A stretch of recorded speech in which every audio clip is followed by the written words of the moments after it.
এটা grafting tape, কিন্তু আসলে এটা কিন্তু মূলত গ্রাফটিং টেপ না, এটা ফ্যাব্রিক্সের গার্মেন্টস কারখানাগুলির এই জন্য ব্যবহৃত একটা টেপ।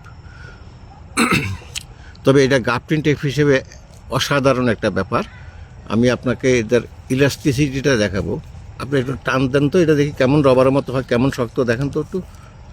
দুই হাতে ধরেন, আমি ধরছি, দুই হাতে ধরে টেনে দেখেন না, আরও টানেন, এত দূর থেকে আরও ক্লোজ করি নেন, একটু অল্প অল্প করে ধরেন, তারপরে দেখেন দেখেন, হ্যাঁ হয়েছে। তো এটা কারো লাগলে বলতে পারেন।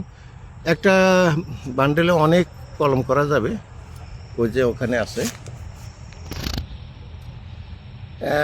10 ইঞ্চি ব্যাস হবে সম্ভবত, আমি অনুমান করে বলতেছি। কারো লাগলে নিতে পারেন।